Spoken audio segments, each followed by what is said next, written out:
Good morning dear students. Welcome to this video from HB Kapadia Group of School.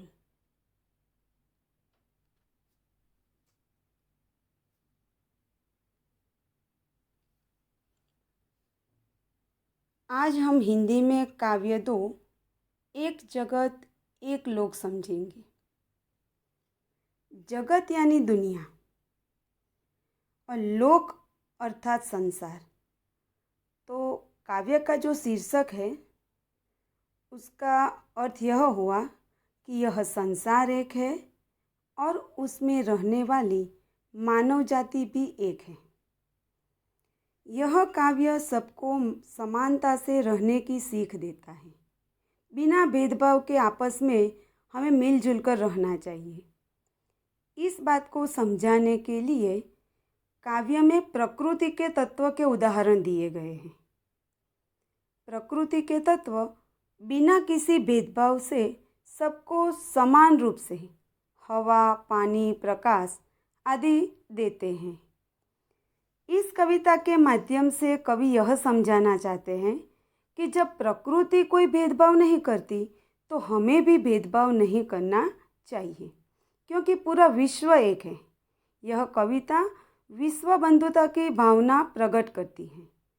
मनुष्य को अपनी सीमित सोच से ऊपर उठकर विश्व बंधुत्व की भावना विकसित करनी चाहिए।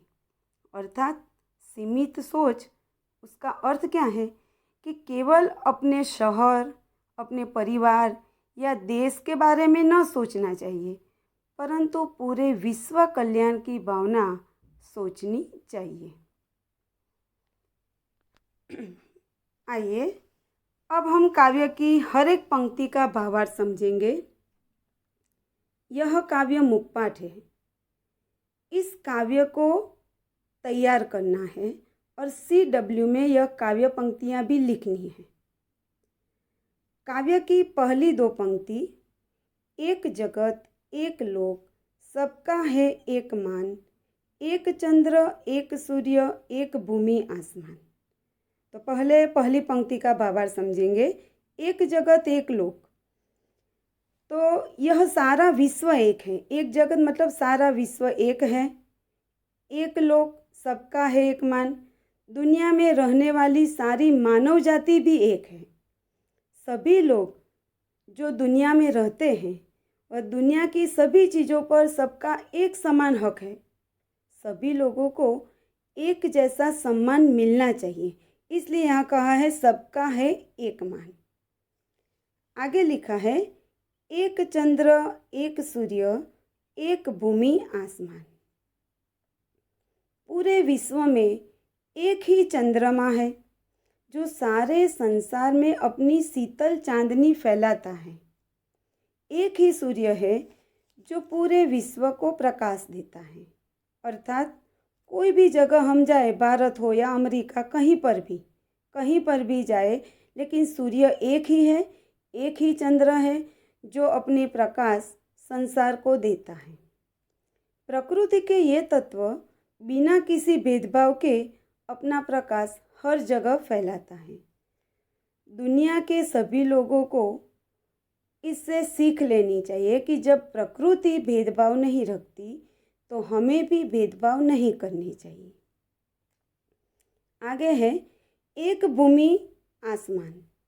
तो दुनिया के सभी लोग, हम सब एक ही धरती पर रहते हैं और एक ही आसमान के नीचे रहते हैं।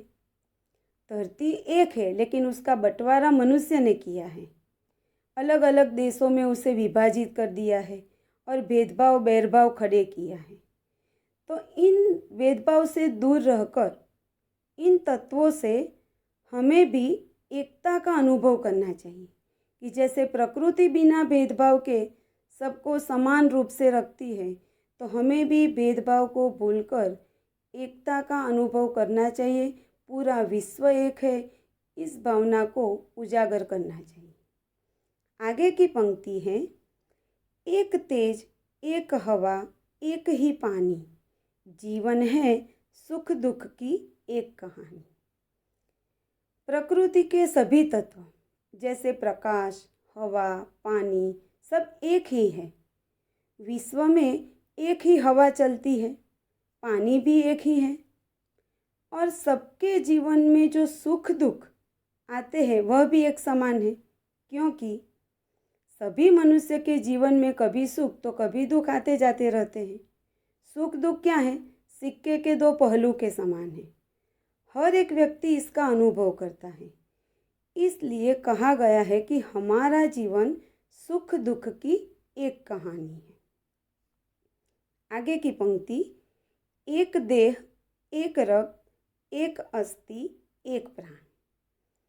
यहाँ पर कहा है कि पूरे विश्व में अनेक जाति धर्म के लोग रहते हैं। मनुष्य किसी भी धर्म, देश या जाति का हो, लेकिन हर एक मनुष्य के शरीर में जो बहने वाले रक्त का रंग है वह लाल होता है। हमारा शरीर भी एक समान है।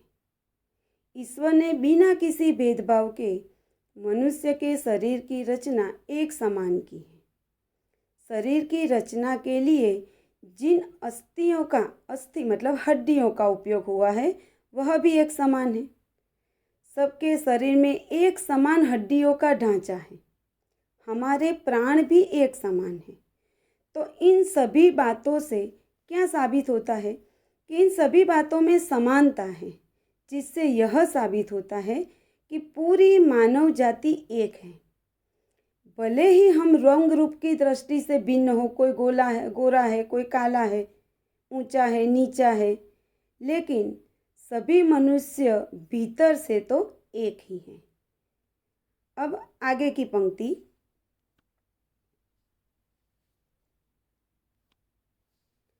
हर्ष भरे गाए हम राग सुहाने, समता और ममता के गीत तराने। घर घर में गूंज रहा निश दिन यह मधुर गान, एक जगत एक लोक सबका है एक मान। यहाँ पर कवि कहना चाहते हैं कि संसार में सभी मनुष्य के जीवन में हर्ष हो, आनंद हो, सब आनंदपूर्ण जीवन जिए, सब आनंदित होकर सुंदर गीत गाए, सुहावने राग में अपना आनंद प्रकट करे, सब समानता और प्रेम के गीत गाए। यहाँ पर लिखा है समता और ममता के गीत तराने। तो सब समानता और ममता यानी प्रेम के गीत गाए। पूरी मानव जाति में परस्पर प्रेम की भावना हो, ऐसी आशा से भरा हुआ मधुर गान हर घर में रात दिन गूंजता रहे। और क्या गूंजता रहे? यही कि हम सब एक हैं, हम सब एक जगत और एक लोक के निवासी हैं। अब आगे का भावार्थ है, राष्ट्रों में ऐक्य यही कर्म हमारा, प्रगति न्याय मानवता धर्म हमारा, हिल मिल के लहराए विश्व शांति का निशान, एक जगत एक लोक सबका है एक मान। यहाँ पर कहा है कि राष्ट्रों में ऐक्य यही कर्म हमारा, हमारा कर्तव्य क्या होना चाहिए? सभी राष्ट्रों के बीच एकता बनी रहे, सभी राष्ट्रों के बीच एकता लाना ही हमारे जीवन का कर्तव्य होना चाहिए। और हमारा धर्म क्या होना चाहिए? कि सबकी प्रगति हो, सब मिलजुल कर प्रगति करें, सबको सही न्याय मिले और मानवता की रक्षा हो, यही हमारा धर्म होना चाहिए। आगे कहा है, हिल मिल के लहराए विश्व शांति का निशान, एक जगत एक लोक सबका है एक मान। तो यहाँ पर कवि कहते कि हम सब मिलजुल कर विश्व शांति का निशान अर्थात झंडा लहराए और एकता साबित करें। इस प्रकार कवि ने पूरे विश्व की एकता सिद्ध की है। इसलिए इस काव्य का शीर्षक रखा गया है एक जगत एक लोक। यह था पूरे काव्य का भावार्थ। अब हम इसके प्रश्न के उत्तर की चर्चा करेंगे। पहला प्रश्न है, एक जगत एक लोक ऐसा कवि ने क्यों कहा है? तो हमने पहली पंक्तियों में देखा कि एक जगत एक लोक सबका है एक मान। तो क्यों कहा है? एक चंद्र, एक सूर्य, एक भूमि आसमान।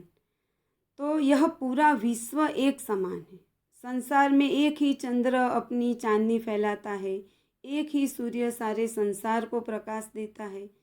सभी लोग एक ही आसमान के नीचे रहते हैं, एक ही धरती पर रहते हैं। इस प्रकार प्रकृति के सारे तत्व सभी मनुष्य के लिए एक समान है। इसलिए यहाँ पर कहा गया है कि एक जगत एक लोक। अब दूसरा प्रश्न है, एक रक्त का अर्थ समझाइए। यह भी हमने समझा है काव्य में कि एक देह, एक रक्त, एक अस्थि, एक प्राण। तो इसका अर्थ क्या है कि मनुष्य चाहे किसी भी देश, जाति या धर्म का हो, मनुष्य आखिर मनुष्य होता है, क्योंकि उसके शरीर में बहने वाले रक्त का रंग तो लाल ही होता है। रंग रूप की दृष्टि से भले ही मनुष्य एक दूसरे से भिन्न दिखाई दे, परंतु उसके शरीर में बहने वाले रक्त का रंग लाल है। तो रक्त के रंग की समानता से क्या साबित होता है? पूरी मानव जाति एक है। अब तीसरा प्रश्न, हमारा धर्म क्या होना चाहिए? तो काव्य पंक्ति में देखा, प्रगति, न्याय, मानवता, धर्म हमारा। तो सबकी प्रगति हो, सबको सच्चा न्याय मिले और मानवता की रक्षा हो, यही हमारा धर्म होना चाहिए। चौथा प्रश्न, हमारा जीवन सुख दुख की एक कहानी है, ऐसा कवि ने क्यों कहा है? भावार्थ में देखा कि हर मनुष्य के जीवन में कभी सुख आता है तो कभी दुख आता है। दुख और सुख आते जाते रहते हैं। किसी भी व्यक्ति के जीवन में केवल सुख होता है ऐसा नहीं होता, और न केवल दुख भी होता है। इस प्रकार मनुष्य जन्म से लेकर मृत्यु तक सुख और दुख दोनों का अनुभव करता है। जीवन के बारी बारी ये सुख दुख आने जाने की जो क्रिया है, इसलिए कवि ने कहा है कि हमारा जीवन सुख दुख की एक कहानी है। आगे का प्रश्न है, इस काव्य में प्रकृति के कौन कौन से तत्व हैं? तो पहली पंक्ति में, दो पंक्तियों में हमने देखा, एक चंद्र, एक सूर्य, एक भूमि आसमान, एक तेज, एक हवा, एक ही पानी। तो प्रकृति के कौन कौन से तत्व हैं? चंद्र, सूर्य, आसमान, भूमि, हवा, पानी और प्रकाश, यह प्रकृति के तत्व हैं। आगे का प्रश्न, काव्य का शीर्षक एक जगत एक लोक क्यों रखा गया है? तो सारे संसार में एक ही सूर्य प्रकाश देता है, पूरे विश्व में एक हवा चलती है, पानी का रंग भी एक समान होता है, सबके जीवन में सुख दुख भी एक समान है, सभी मनुष्य का शरीर एक समान अस्थियों से बना है। तो काव्य के द्वारा कवि ने पूरे विश्व की एकता सिद्ध की है, इसलिए इस काव्य का शीर्षक एक जगत एक लोक रखा गया है। अब काव्य को हम अन्य कौन कौन से शीर्षक दे सकते हैं? तो काव्य का मुख्य भावार्थ है विश्व बंधुत्व की भावना। तो दूसरा एक शीर्षक आएगा विश्व बंधुत्व की भावना, और अन्य एक शीर्षक है एक ही हमारा धर्म। मतलब कि हमारा धर्म कौन सा? ऐक्य, एकता। तो एकता ही हमारा धर्म, यह भी हम काव्य का शीर्षक रख सकते हैं। आगे का प्रश्न है, सभी नदियाँ अलग अलग है, फिर भी कवि कहते हैं एक ही पानी, ऐसा क्यों? तो सभी नदियों की रचना एक समान है, पानी का रंग भी एक समान होता है, सभी नदियों के पानी का उपयोग भी एक समान होता है, इसलिए कवि ने अलग अलग नदियों के पानी को एक ही पानी ऐसा कहा है। तो यहाँ सभी प्रश्नों की चर्चा हमने की है। अब आगे यहाँ पर कुछ शब्द दिए गए हैं, उन शब्दों में से हमें विलोम शब्द, विलोम मतलब विरोधार्थी शब्दों के उत्तर और प्रश्न उत्तर दोनों इनमें ही दिए गए हैं, हमें अलग करने हैं इनमें से। एक उदाहरण दिया गया है, पहला पास, उसका विरोधार्थी है दूर। दूसरा जड़ तो विरुद्धार्थी चेतन, शुभ अशुभ, जीवन मृत्यु, स्वामी दास, प्रकाश अंधकार, यह सारे विरुद्धार्थी शब्द थे।